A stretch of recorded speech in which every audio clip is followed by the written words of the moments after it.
Salve nerds, galera, no vídeo de hoje, One Piece, teorias, dúvidas e curiosidades. E no vídeo de hoje a gente vai falar sobre detalhes do capítulo 1067, um capítulo que falou aí de um evento interessante aí, né, que tem envolvimento aí do século perdido. Mostrou também como é o pensamento, raciocínio do Vegapunk, é um pouco diferente, peculiar, científico eu diria, né? Já que ele representa um certo estereótipo, né, da ciência. Enfim, vamos falar também de alguns detalhes aí sobre, outros detalhes, né, sobre esse capítulo aqui. Então, sem maiores enrolações, vambora pro vídeo. Bom, comentando aqui primeiramente sobre a capa, né? Da capa desse capítulo é o encontro aguardado aí, ou não, não sei, né, como é que o pessoal tava esperando aí esse encontro, né? Mas o Caesar Clown ia encontrar o Judge, né, finalmente. E aí, meio surpreendente, o Judge ele não reconhece o Caesar Clown, né? Isso é bastante interessante, porque assim, eu particularmente esperava que o Judge realmente reconhecesse o Caesar Clown logo de cara, né? Ou nem que fosse pra, sei lá, ficar aborrecido com ele por saber quem é Caesar Clown, tá ligado? Ele ficar bolado por saber que o Caesar Clown é quem é, né? Mas, na verdade, foi o contrário, né? Ele ficou bolado ali porque ele acha que esse cara é um estranho que, sei lá, do nada tava andando ali, tirou proveito dos filhos dele, né? Caramba! Ainda mais agora que ele ficou mais pai coruja, né? Ele tá mais zeloso, vamos dizer assim, na medida do possível, né? Ele tá menos frio e calculista, então ele ficou mais bolado ainda com essa parte aí, né? Vamos ver como é que vai terminar essa história da Germa. E eu tô surpreso que tá rendendo ainda história, né? Essa parada, muito louco. E vale citar também, né, que esse aqui também é, de certa forma, um encontro, né, de uma fração dos Mads, né? Que é aquele bando de cientistas, né, que tinham se reunido lá no passado. Tinha o Vegapunk, tinha o Queen, tinha o Judge, tinha o Caesar Clown, né? Tinha uma galera ali importante, né, nesse grupinho aí, né? Então, bem interessante. O potencial da Germa aumenta muito se Caesar Clown ficar no grupo, hein? Vou te falar que o Judge fica bem perigoso, hein, com essa galera aí. Bom, aí a gente já começa falando de uma coisa muito bizarra, né? Que é o jeito como o Vegapunk se porta quando ele fala de coisas importantes, né? Isso vai fazer sentido até um pouco mais pra frente aqui nesse vídeo, porque a Jory Bonnie questiona ele, né, sobre o que ele fez com o cabeção que ele tinha, né? Ele tinha um cérebro enorme, né, e de repente ele tá ali capado, né? Ele tá escalpelado ali com um pedaço de maçã na cabeça do nada, né? E o Vegapunk, tipo, ele fala, tava um pouco grande, né, meu cérebro tava um pouquinho grande ali, eu só cortei, né, só rapei ali a parte da minha cabeça, né, como se não fosse nada. Tipo, ele não tá nem aí pras consequências, né? Pro quão perigoso isso pode ser. Ele não tá nem aí pra essa parada. É muito doido, né? E, inclusive, a Jory Bonnie repreende ele por isso, né? Bem louco. Mas ele comenta aqui, inclusive, sobre o tamanho do cérebro dele, né? Porque, aparentemente, a cabeça dele tava tão grande, né? Na época em que ele se separou, né? Do cérebro, né? Que a cabeça dele parecia até um de um gigante. De tão grande que tava ali. Então, devia ser um negócio realmente colossal. Claro que tem gigantes e gigantes, né? Mas todos eles, no consenso geral, são enormes. Então, mesmo o menor dos gigantes, ainda assim o cérebro seria muito grande, né? Em proporção ali de tamanho. Bem louco. Outra coisa que também é comentada aqui é sobre a Akuma no Mi do Vegapunk. Aparentemente ele tinha uma Akuma no Mi, né? Ele comeu a Nomi Nomi no Mi, que foi traduzido como a fruta do cérebro, né? Não sei se eles vão ganhar uma outra versão depois de nome, mas achei interessante que é Nomi de novo, né? Porque o Nomi já é característico de todas as frutas, né? Em japonês. Mas interessante de ver que ele é Nomi 3 vezes, né? Um negócio meio bizarrão. E basicamente essa fruta faz com que o Vegapunk se torne um homem cérebro, né? Meio bizarro. E aqui fica uma ressalva, inclusive, né? Vou até deixar uma explicação, vamos dizer assim, de como funciona de verdade o cérebro humano, né? Pelo menos parcialmente, né? Porque eu também não sou nenhum entendedor geral dessa parada.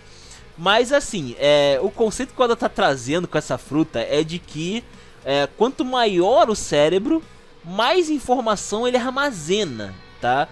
Mas isso não é totalmente verdade, tá?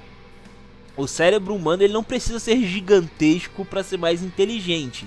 Inclusive, alguns estudos apontam que a tendência da média de tamanho cerebral aí das pessoas vem caindo, inclusive, né? As pessoas estão tendo menos cérebro e mesmo assim conseguem armazenar mais informação ainda, né, do que o normal. Então, o que na verdade tem acontecido o contrário, né? Os cérebros estão ficando menores e mais eficientes nesse sentido, né? Eu sei que vai ter piadinha falando aí sobre o QI da humanidade, mas enfim, eu não vou abordar essa parte, fica aí à vontade nos comentários. Mas é interessante que o ponto aqui do Vegapunk é que é o contrário aqui em One Piece, né? Quanto mais informação ele armazena no cérebro, maior o cérebro fica, né? E no caso com essa Akuma no Mi, ele tem um cérebro que cresce exponencialmente para armazenar cada vez mais informação. Então, teoricamente, ele tem um único cérebro que pode armazenar informação infinita, né? Ele pode pegar ali todo tipo de dados do mundo inteiro e armazenar tudo no cérebro dele. Aparentemente é para isso que serve essa Akuma no Mi, né? E ele realmente está tentando fazer isso. O Chopper ali até questiona ele em um certo momento sobre ele ter todo o conhecimento de medicina do mundo, né? E o Vegapunk confirma, ou pelo menos toda a medicina conhecida, né? Então, assim, interessante, porque ele armazena, né, o máximo de informação possível de todas as pautas científicas possíveis, né, de todas as camadas científicas possíveis. Isso é bem legal. E também tem uma característica aqui que ele é uma referência à informação na nuvem, né?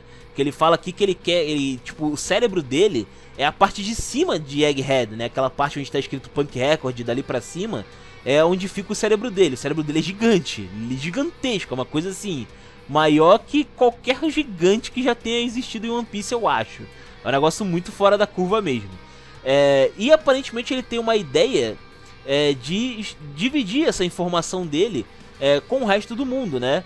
Na verdade, parece que ele dá a entender ali de que a ideia é que as pessoas tenham uma espécie de conexão com esse cérebro dele, né?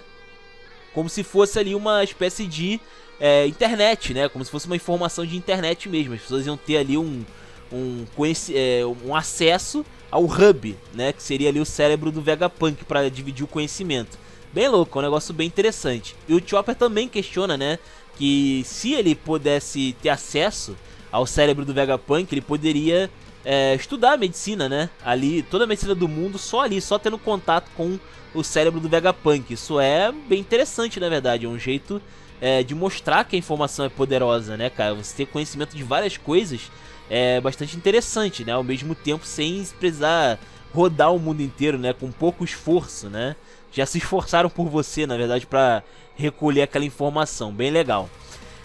E também é comentado, né, sobre a divisão, né, do Vegapunk, que ele dividiu o conhecimento, meio que ele fez ali uma espécie de clones, né, ou corpos artificiais, para meio que serem ali uma extensão dele, né, que são ali todos que apareceram até agora, o Shaka, a Lilith, o Edson, o Pitágoras, a Atlas e a York também, né.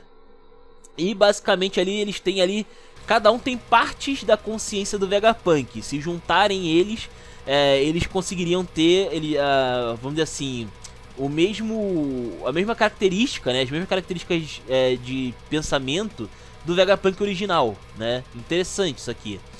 Outra coisa que também é interessante é sobre quando o Jinbe questiona o Vegapunk sobre os perigos de compartilhar essa informação, porque até então a gente vê o Vegapunk com um desejo muito grande de compartilhar esse conhecimento que ele vem armazenando ao longo dos anos com o mundo, né? Ele quer fazer isso, ele quer levar a informação para todos os povos, o que é uma coisa muito positiva.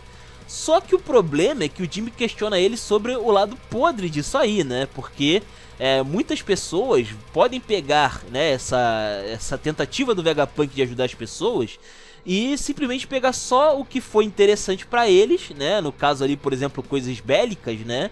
E usar esse conhecimento para causar o caos no mundo de novo, né? Como o governo mundial tem feito, inclusive, ao longo de várias gerações. E o que chama a atenção aqui é o desdém do Vegapunk, sabe? Em relação a isso. Ele fala ali basicamente que a ciência nunca progrediria se eles passassem ficassem pensando nessas consequências, né? E aí eu vou citar aqui um breve exemplo da vida real, sem tentar politizar, pelo amor de Deus, que é a Mary Curie. Ela que foi bastante responsável pelo que a gente conhece hoje como radiação, tá? Ela foi muito importante no estudo da radiação, em como funciona, como ele poderia ser útil para as pessoas. E é uma coisa muito bem-vinda, né? Porque conhecer a radiação foi muito importante. Primeiro pra gente se proteger dela, porque era uma coisa que a gente não tinha proteção. E também a gente no futuro consegue usar como energia, né? Hoje em dia a gente está descobrindo jeitos mais eficientes de aproveitar a radiação. Mas já anteriormente, há muitas décadas atrás, a gente já conseguia fazer um bom proveito aí da radiação como fonte de energia, né?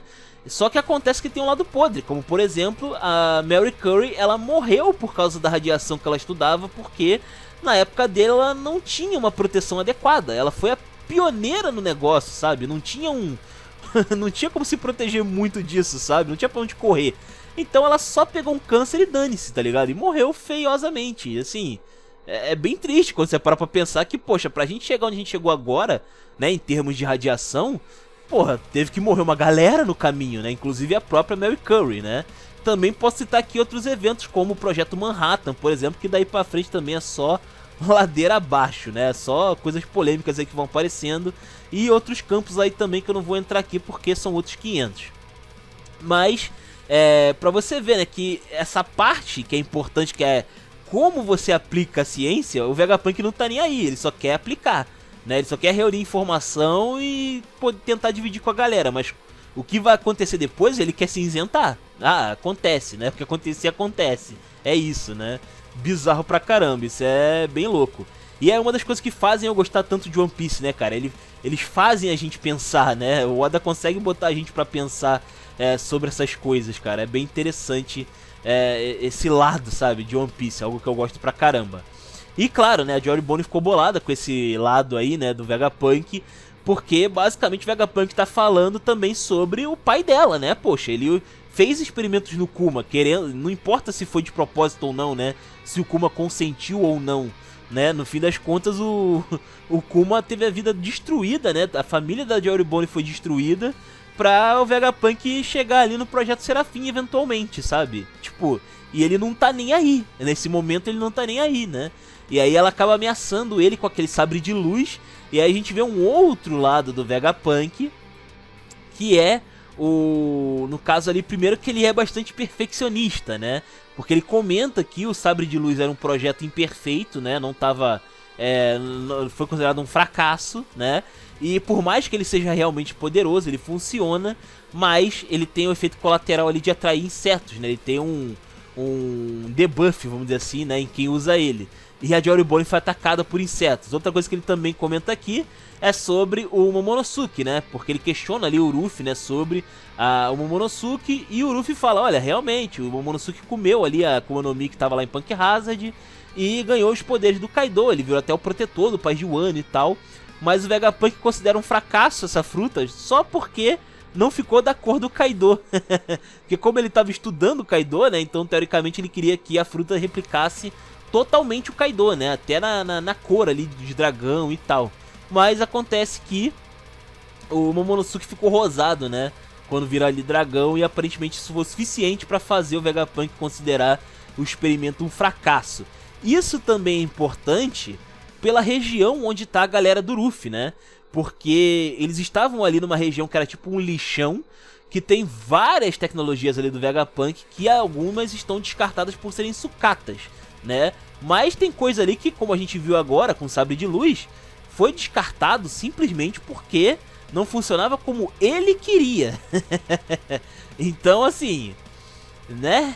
Provavelmente deve ter outras coisas ali que ele considera um fracasso que pode ser útil para os Mugiwaras, né? O que seria até interessante, é uma espécie de... eu não sei explicar, mas seria mais ou menos um roguelike, por assim dizer, né? Porque geralmente em roguelike tem um negócio assim, né? De que você usa lá vantagens e desvantagens que você vai encontrando na sua jornada. E é mais ou menos o que tá rolando aqui em Egghead, né? Com essa parada aí da Jory Bonnie. Foi meio que uma a Jory Bonnie sentiu na pele, né, o que é ali um roguelike. Enfim. Mas a gente vê também ali o lado mais humano, vamos dizer assim, do Vegapunk, né? Porque ele fica triste depois, né? Depois que a Jory Bonnie foi atacada por insetos, passou pelo inferno na Terra, né? Aí o Vegapunk demonstra ali solidariedade, dizendo que entende por que ela tá bolada com ele, né? Que faz sentido, porque ele realmente fez coisas ruins, né? E tipo assim, você vê que mesmo ele sendo inteligente, ele demora pra cair a ficha, sabe? Precisou da Jory Bonnie quase a parte pra cima dele na ignorância, né? Pra você ver o nível da treta, né? Muito louco. Também é comentado aqui, né, sobre o gigantão lá, né? Aquele gigante de ferro, como o Vegapunk chamou aqui. Basicamente, né, ele diz que esse robozão ele foi ativado há 200 anos atrás. Informação importante essa data. Mas que ele foi construído há 900 anos, tá? Isso é bastante importante, ou seja, no século perdido já existia esse tipo de maquinário. E, por alguma razão, há 200 anos atrás, num tempo muito mais curto, né? O robô foi ativado. Pois é, ele ativou, né?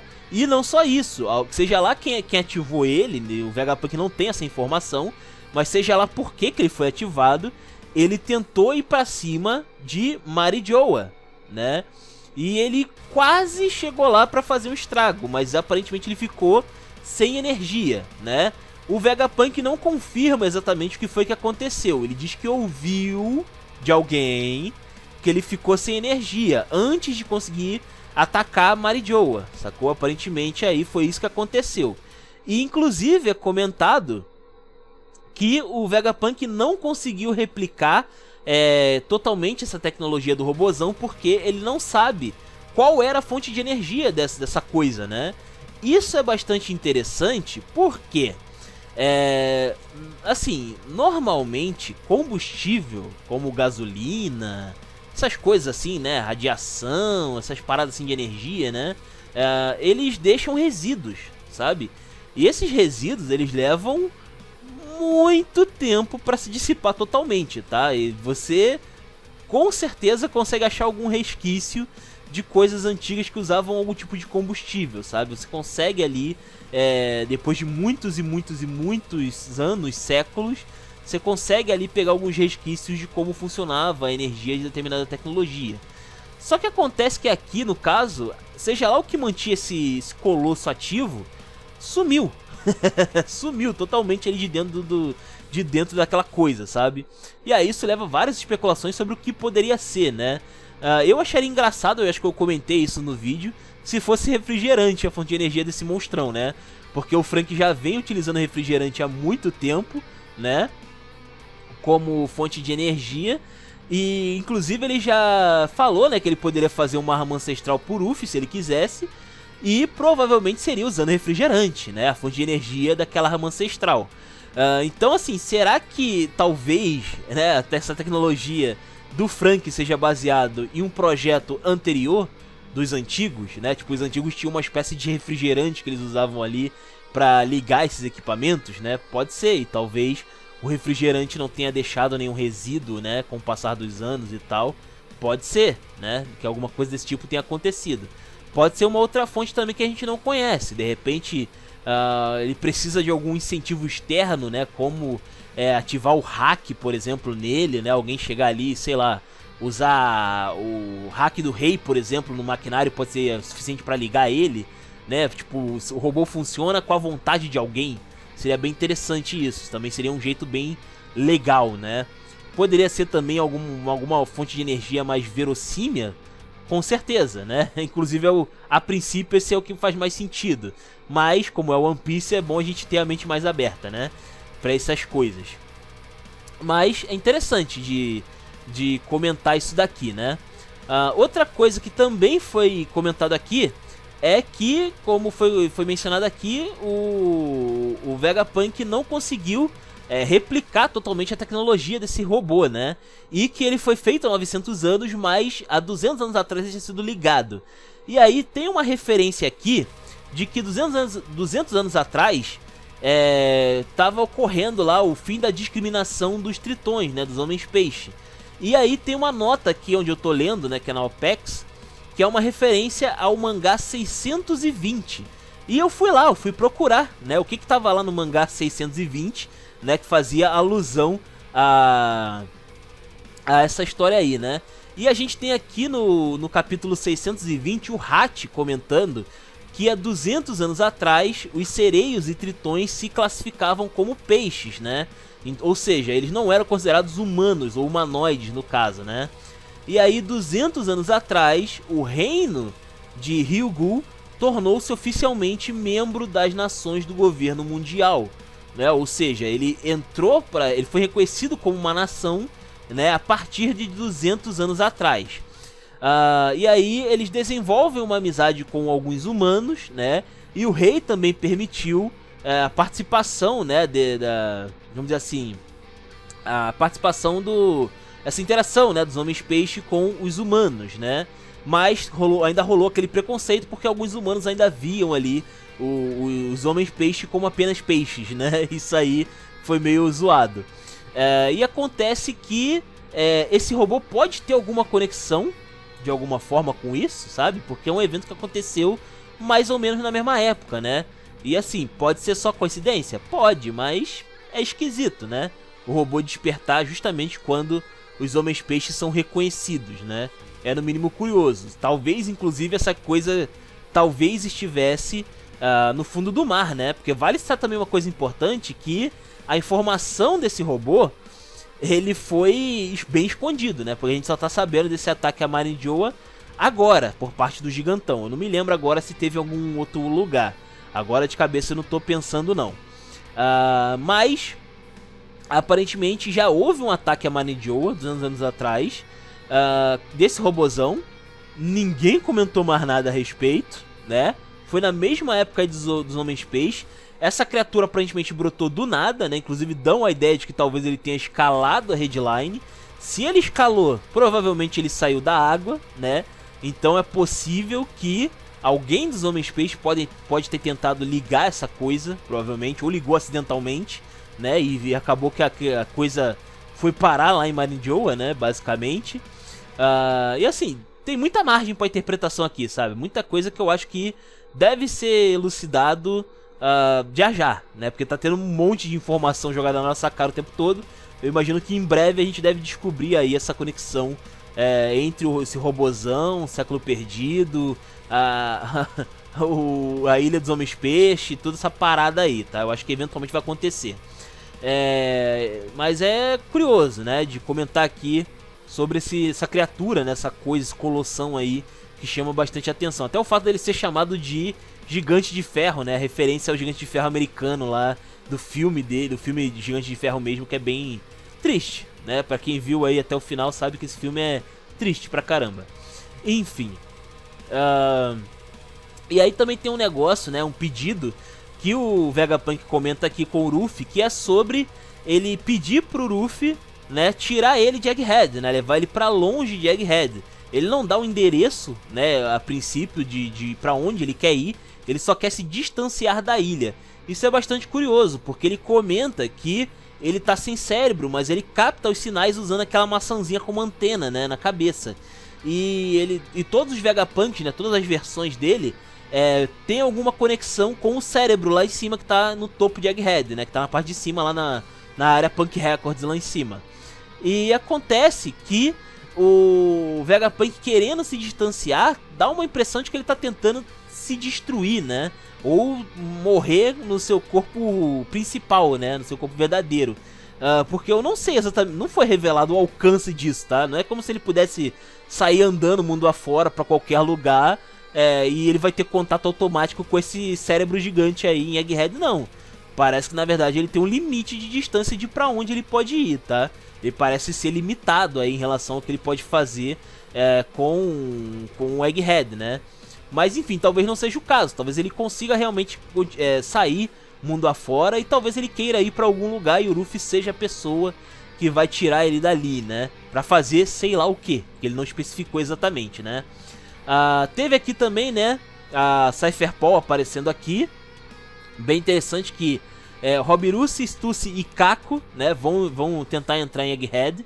E não só isso, eles não estão sozinhos, né? Além daquele Kuma, né, versão Serafim lá que eles têm, ainda tem o pessoal da Cypherpol, né, dos agentes mais normais ali da Cypherpol que estão com eles. Então vai ser uma guerra que vai rolar aqui, uma guerra bem pesada e que pode escalar pra algo a mais, porque eu não duvido que possa rolar uma Buster Call no final dessa parada não, tá? Com essa parada aí de que o cérebro do Vegapunk é importante, que ele tem muito conhecimento, mas ele não pode tirar o cérebro dali, né? O cérebro é mais ou menos, né? É mais ou menos uma ilha inteira praticamente de tamanho, né? Pode ser que uma Buster Call acabe aparecendo aí pra destruir esse cérebro todo e jogar toda essa informação que o Vegapunk acumulou rala abaixo, tá? Pode ser que isso venha a acontecer.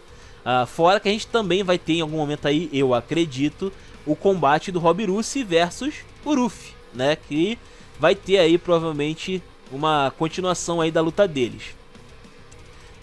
Também aqui é comentado, né, sobre o que ao mesmo tempo que tá rolando essa treta toda lá em Egghead, a gente vê que de repente o Kuma original, que tá lá com os revolucionários, né, em Kamabaka, ele se levanta, né, ele se ativa ali de novo, ele tava paradão, né, sem fazer muitos movimentos, parecia até o Gigantomachia, né, nesse sentido aí, mas o Kuma se levanta, ele tá cheio de aparato ali que o pessoal encaixou nele pra poder recuperar o corpo dele e tal, mas aparentemente o Kuma se levantou e ele tá recuperado o suficiente pra pelo menos entender a situação do que tá rolando lá em Egghead. Talvez ele até saiba realmente o que tá rolando lá, né? E aí ele tá tentando chegar lá de alguma forma. Ele tenta andar, acaba caindo. Ele tá desengonçado, carregando as tralhas ali que estão mantendo ele vivo, né, também. E ele tá tentando chegar em Egghead. Eu fico me perguntando se... Inclusive acho que eu fiz essa pergunta na descrição do vídeo, né, da leitura do mangá. Será que o Kuma poderia usar o seu poder de Akuma no Mi pra se repelir, pra se recharçar até Egghead, né? Porque teoricamente ele poderia se arremessar, né? Seria um feito bem legal, ele poderia se propelar para Egghead, né? E seria legal também os revolucionários irem com ele, né? E lutarem contra a Cypherpol. Também seria uma parada bem louca, né? E também é interessante o final, porque o Dragon fala aqui, né? Que o Kuma ele não pode ir agora porque eles estão prestes a começar a batalha do exército revolucionário. Eles vão bater de frente com o governo mundial, chegar no ápice da revolução agora, né? E o Kuma é uma peça fundamental, porque ele é disparado ali um dos mais poderosos que eles têm, né? Seja pela questão aí de ser um metade pacifista, né? Ou pelo fato dele ter ali uma Akuma no Mi extremamente roubada e poderosa, que eu já descrevi ela aqui no canal, que, cara, é roubado. Essa Akuma no Mi é extremamente roubada. Inclusive ela tem uma força equivalente a uma bomba nuclear, uma coisa meio overpower, meio too much pros padrões de One Piece. Fora outras apelações aí, né, como arremessar os outros pra qualquer lugar do planeta, né. Enfim, mas é isso, comentem aí o que vocês acharam desse capítulo, né, 1067, muito louco os detalhes dele, né. Se vocês têm alguma coisa a acrescentar aí, comenta aí, os comentários são de vocês, se inscrevam, compartilhem Taverna do Bacon, link na descrição. Eu vou ficando por aqui, valeu nerds, fui!